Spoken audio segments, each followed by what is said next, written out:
This is the BBC. This podcast is supported by advertising outside the UK. BBC Sounds. Music, radio, podcasts. Quick warning before we begin. This episode contains strong language. This is proper luxury, but I mean, this is looking out onto the sea. Oh God, what a house.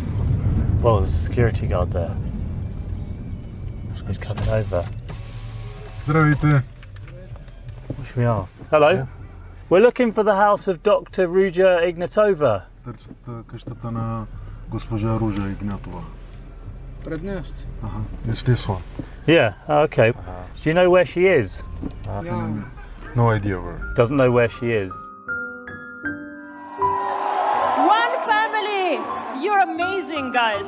In 2014, Dr. Ruja Ignatova, a business superstar, launched an ambitious new cryptocurrency called OneCoin. OneCoin promised banking for the unbanked, a financial revolution that could democratise money, and if you invest, you can become rich beyond your wildest dreams. And I believe we're a very special network because we really act as a family. OneCoin soon spread around the world. She was extremely powerful. Dr. Ruja looked unstoppable. This is just the beginning. Then, at the height of her fame in late 2017, Dr. Ruja disappeared. She hasn't been seen since. We were warned for this. It was us against the world. It was us against the world. I'm Jamie Bartlett. This is the Missing Cryptoqueen. Episode 2. The Bitcoin Killer.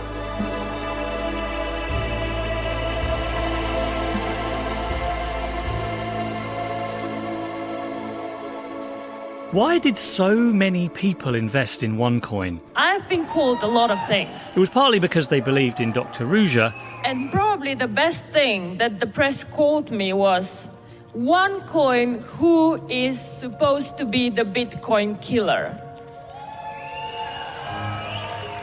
Well, I must say I like it.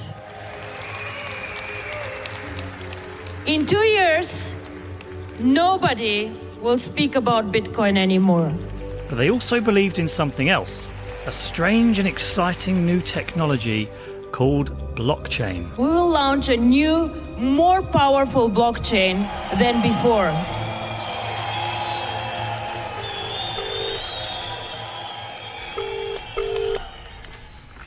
Right, you need to understand what a blockchain is.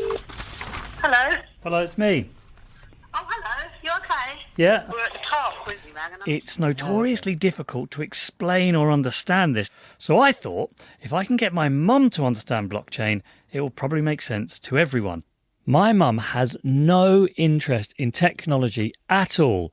At least that's what she always says, but she does always seem to ask very good questions about it. I sometimes check things that I write with her first, and if it passes the Jamie's mum test, it's usually clear enough. So do you remember I was telling you about that cryptocurrency podcast I was doing? Yeah. And I said that I was going to write a description of this blockchain technology. I'm here at the moment with Georgia. Hello, Georgia. Hiya.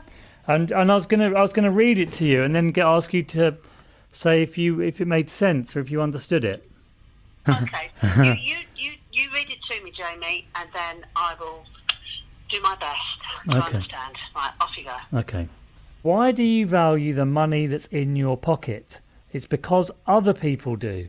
Money is worth something because other people think it is. Everything's about trust. So money, whether it's gold, Bank of England notes or matchsticks, only works when everybody else trusts it.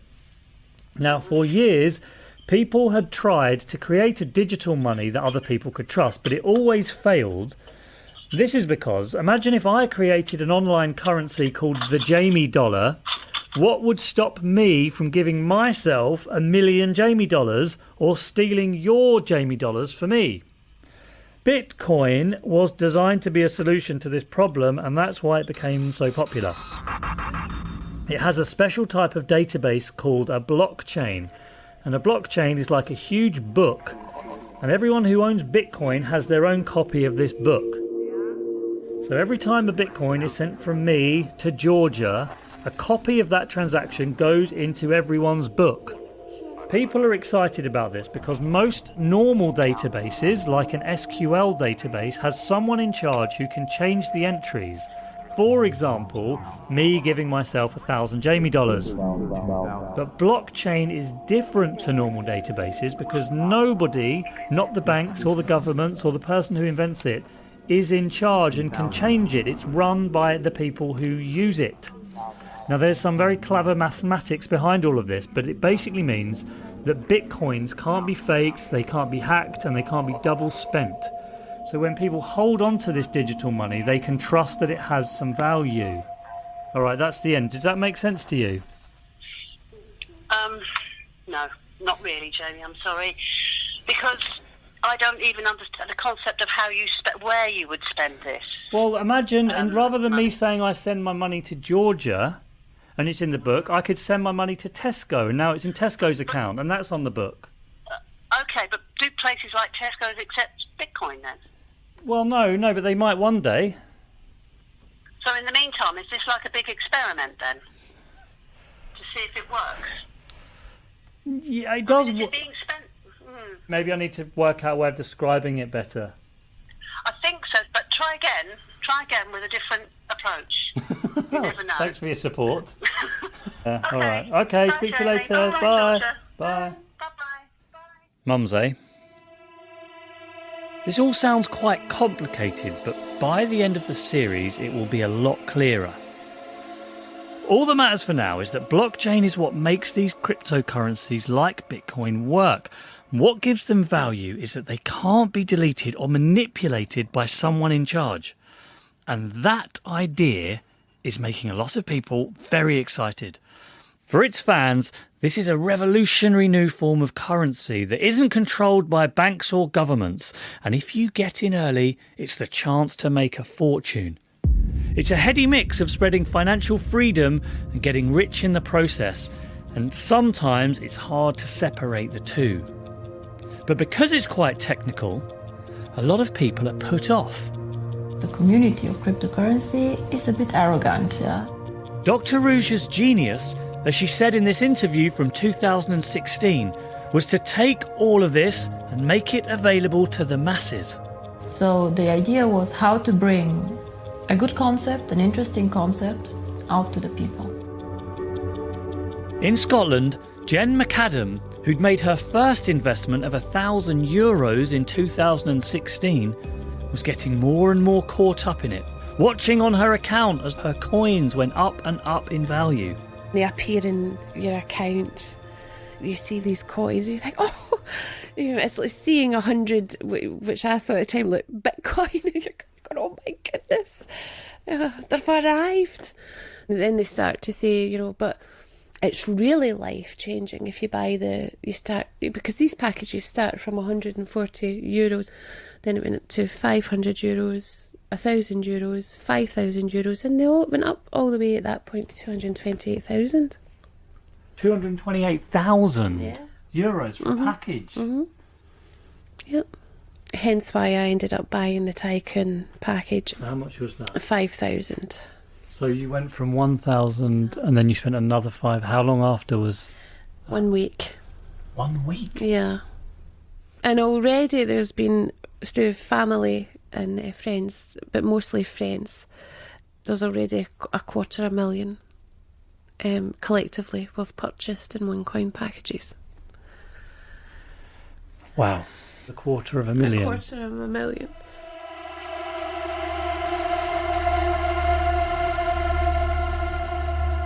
Something isn't quite right about this. Jen could only buy these OneCoin through these strange things called packages. People can trade their Bitcoin for pounds or dollars on public exchanges, or even use them to buy real-world products.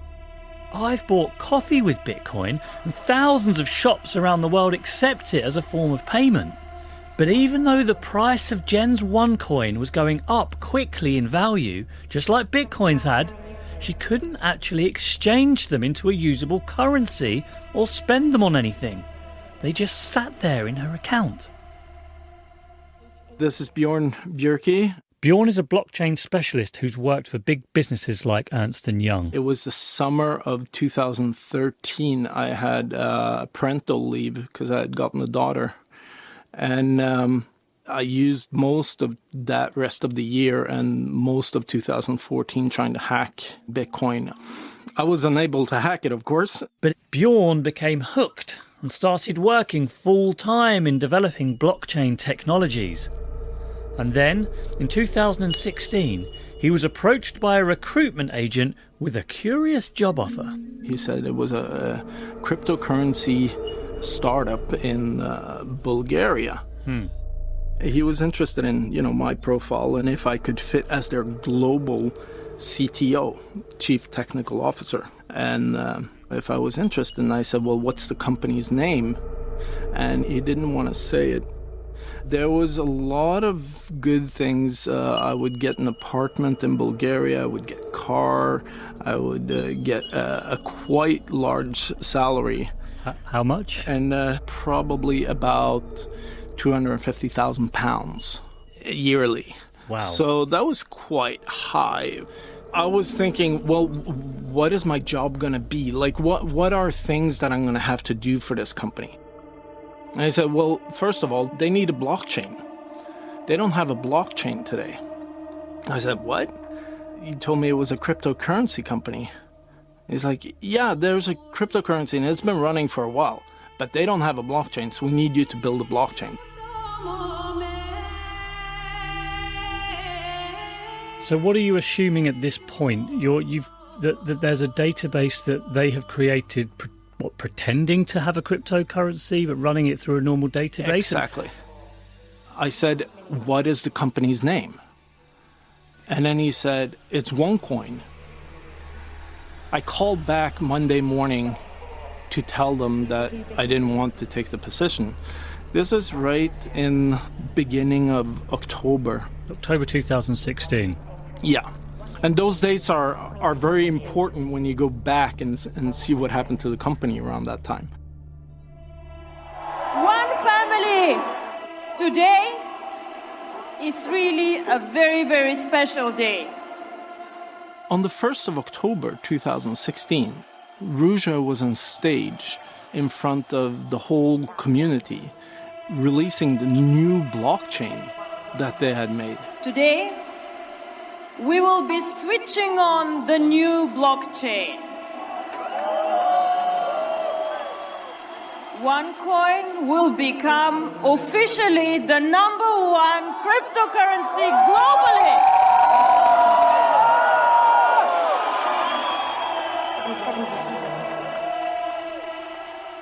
So what does this mean, though? On the 1st of October, she's up there saying we're releasing a new blockchain.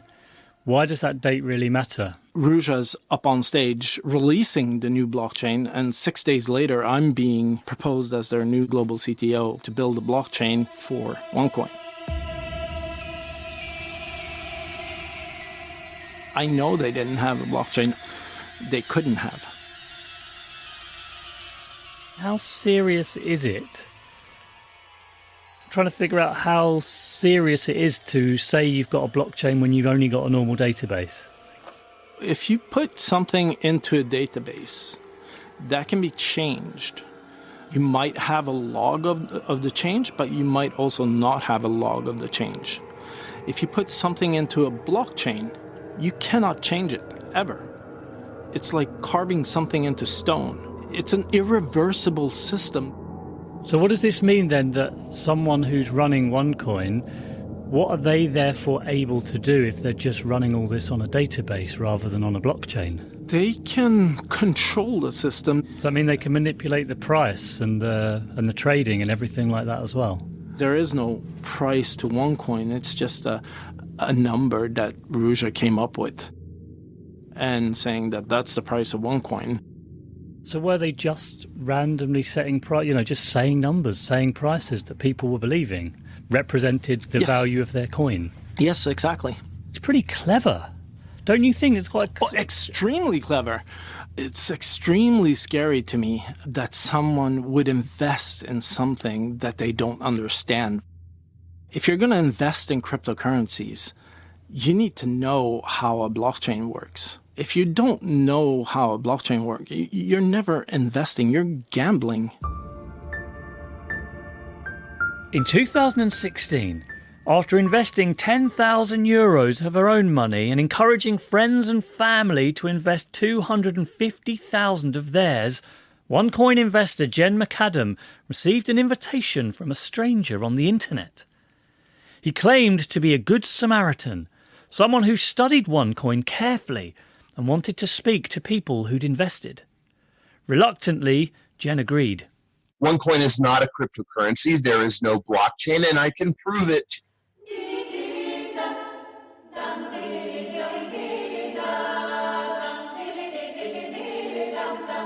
Yes, there's a blockchain, Tim. I can prove it to you that there's not.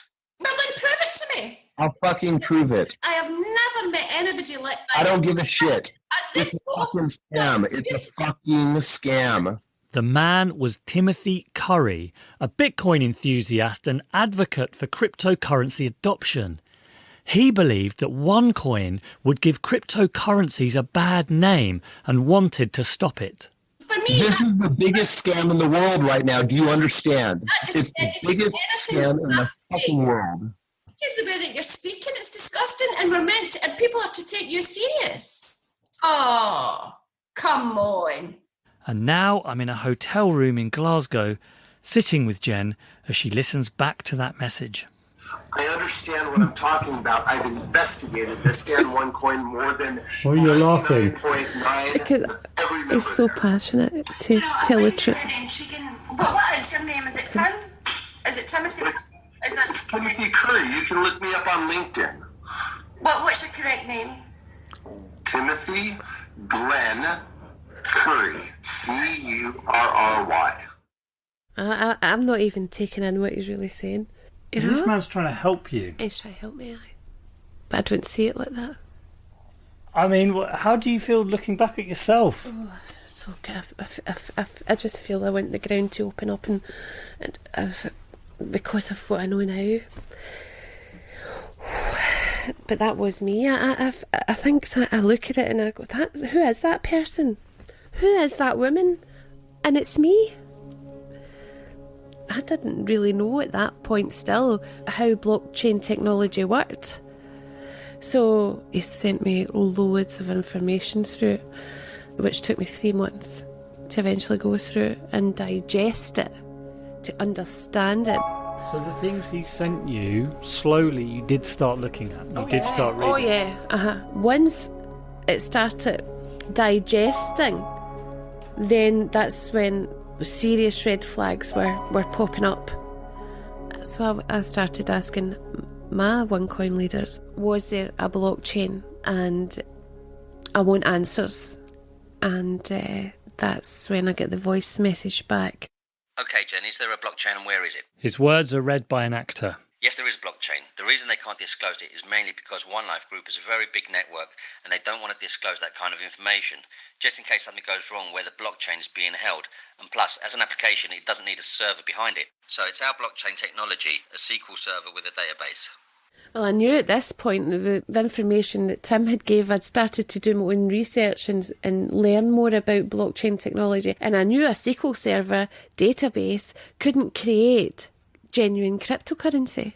So to receive that voice message saying it was a SQL server database with OneCoin's technology at the back end of it, I thought, what? And I literally, my legs just went and I fell on the floor.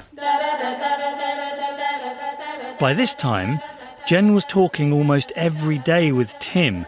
Tim put Jen in touch with Bjorn, that's the blockchain expert you just heard, in case she had any more questions about the technology. Bjorn was driving at the time, and I shared this message.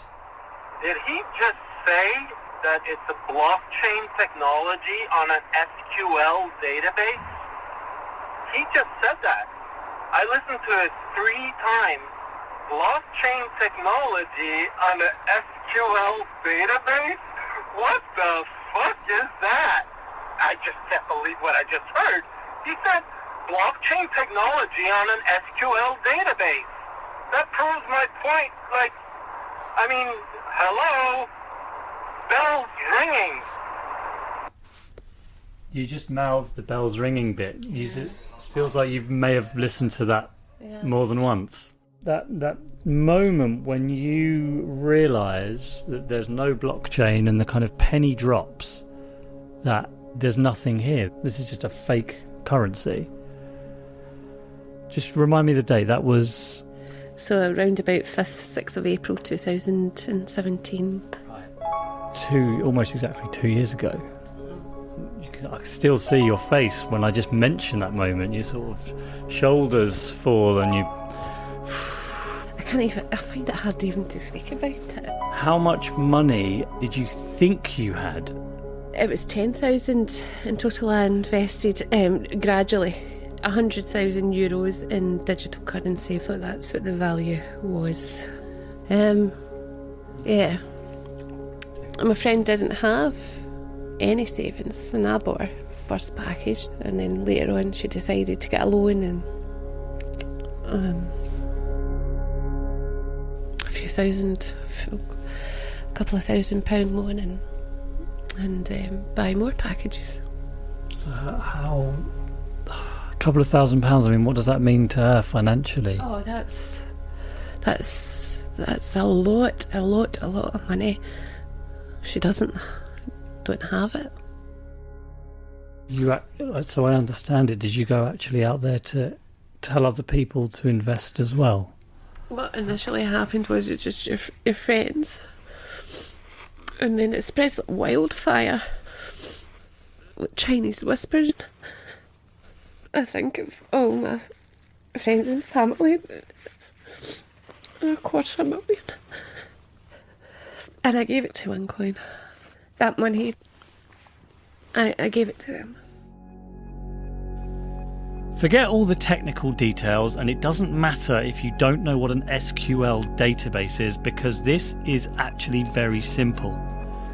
Every day, people from all over the world would log into their personal OneCoin account and see that they had 100 or 1,000 OneCoin. And they would check the price of OneCoin on the OneCoin website and watch excitedly as it kept going up.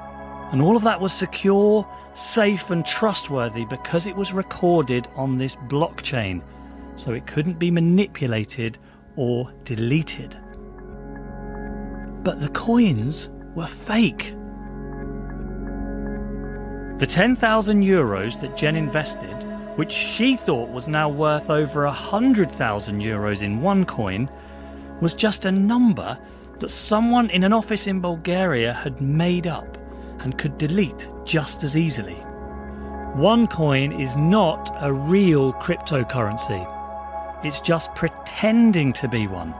It's fake, it's a scam, and it could be the scam of the century. We put these allegations to OneCoin. In response to our claim that OneCoin has no true verifiable blockchain, they said, OneCoin has a particularly innovative system of a centralised blockchain. We can cite 2 expert opinions which have been drafted for years. We've asked OneCoin for evidence that the blockchain exists. To the allegation that OneCoin is not a cryptocurrency, OneCoin replied, OneCoin verifiably fulfills all criteria of the definition of a cryptocurrency. Its value is confirmed and reflects the constant worldwide trading activities, such as the Deal Shaker platform, one of the major global trading platforms, and elsewhere. We will return to Deal Shaker in a later episode, but we have yet to see any evidence of it being a major global trading platform.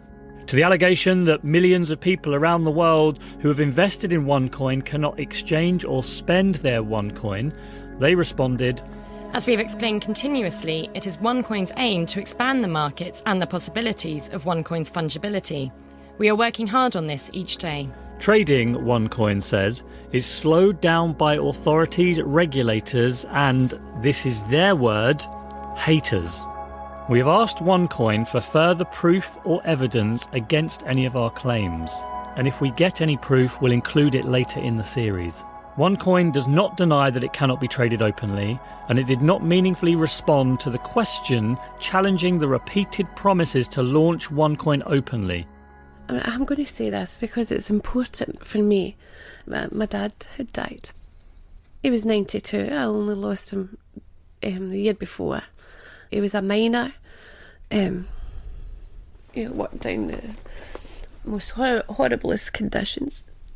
And then he lived. He was 92. I cared for him when he was dying. And he left us money, and that was his hard-earned money. Oh, dear. And he was just a working man, a working-class man.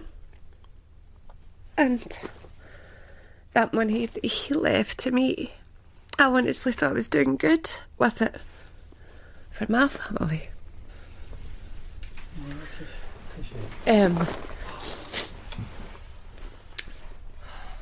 So, and I just feel as though I've let him down.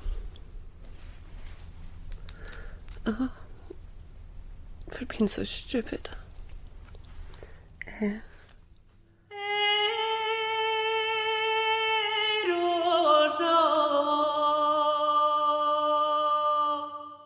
OneCoin was only possible because of Dr. Ruja.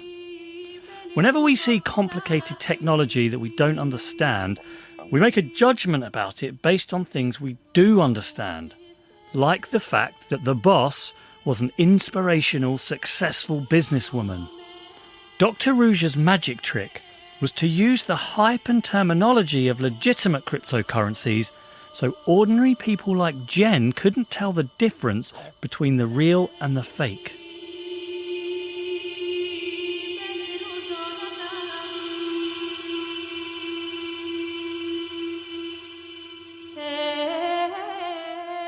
We're looking for somebody, a woman called Dr. Ruja Ignatova. Dr. Ruja Ignatova. We're here at the Black Sea resort of Sozopol in eastern Bulgaria, where Dr. Ruja still owns a mansion. Do you know her? Sozopol was the last place Dr. Ruja was seen in public, on her yacht in July 2017. Do you know her? This gets mayhem. I don't know everyone. As soon as we mentioned her name, it just caused this great furore, didn't it? Everyone started shouting all over each other. And they've been speaking for like 2 minutes. I've got no idea what anyone's saying. A Bulgarian journalist called Nikolai Stoyanov, who's been investigating Dr. Ruja ever since she appeared from nowhere in 2014, has agreed to be our guide. Nikolai, you seem to be getting in deep here. Yes, it's a nice intel. So, okay. Tell us. They said they never see her here with the fisherman's boats. You should go to the marina and ask there for her. It's there. It's there. It's there. According to description from around July 2017, Ruja Ignatova threw a big party. So the last publicly available pictures of her publicly appearing somewhere are from here. We walk over to Dr. Ruja's gleaming white yacht, the Divina. At the stern, a Greek flag flutters in the wind, and we try to peer in through the windows, looking for any clues. And suddenly... I thought I just saw someone on it. There is. Okay, what are we gonna ask them if there's someone on it? Hello? Can I ask who owns this boat? Who owns the boat? Is he not telling us? Can I ask how big is the boat? I don't think he wants to say anything to us, does he? At that point, a man comes up to us and says he knows something important about that boat, but he asks us to turn off the recorder. Let's do a little thing of what just happened. Yeah, that's interesting. Very interesting. He said he didn't want to be recorded because of mafia. So he obviously thinks that the mafia is somehow involved with her, which is admittedly a bit of a worry. He said the boat's owned by some offshore company. They want to base it in St. Vincent. It's currently registered in Panama. The owner could be some grandmother in a village somewhere and he wouldn't say. It was bought in Dubai. And you know, when we mentioned the name as well, her name. Yeah. I couldn't work out whether he looked nervous or trying to look intimidating. Do you know what? He was sort of flitting between the two. You know when you get like a feeling, like suddenly you sort of feel like the mood changes a bit and suddenly you feel a little bit uncomfortable about being somewhere. I reckon we should be leaving. At that moment, the man on the boat phones someone and starts smiling at us in honestly the most sinister way. Who's he on the phone to though? Who's he on the phone? I wonder who he'd be talking to. Keep your face looking away. I'm not looking back over there. Come on, guys, let's go.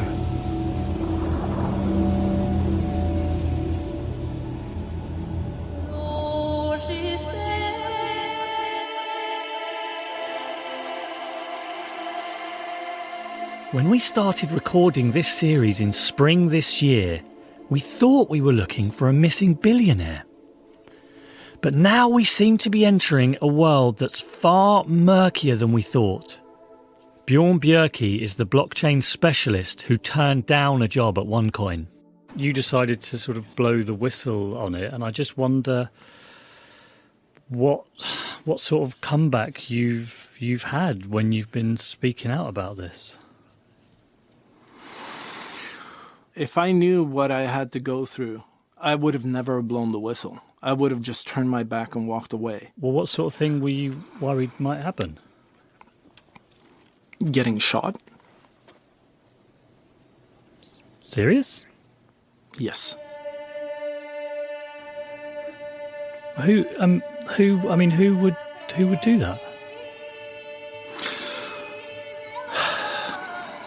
When you talk about the amount of money that's been put into OneCoin, of course there's people out there that are pissed off and would do anything to shut someone like me up. What sort of person would this be? Well, then you have to start digging into who Ruja is working for. Who do you think she's working for?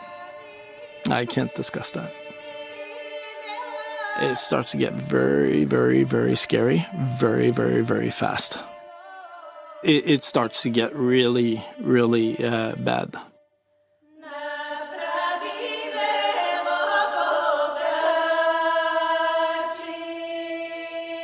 Next time, our search takes us to Bulgaria's capital, Sofia, and we get given some startling documents. Is this what he gave you? All these files? Yeah. Jesus, 2 million euros invested from the UK in 1 week. I've added these up, so from the 1st of Jan to the 5th of June, minus So a just few weeks. 6 months. It's coming out as 29 million. Jeez. 29 million euros. We're looking at a scam worth over 4 billion euros. This thing is bigger than we thought, isn't it? I think so. If you've been affected by any of the issues raised in this programme, help is available at bbc.co.uk/action line. And if you have any information that you think might help us in this investigation, please do email cryptoqueen@bbc.co.uk, and Georgia and I will be checking that email daily.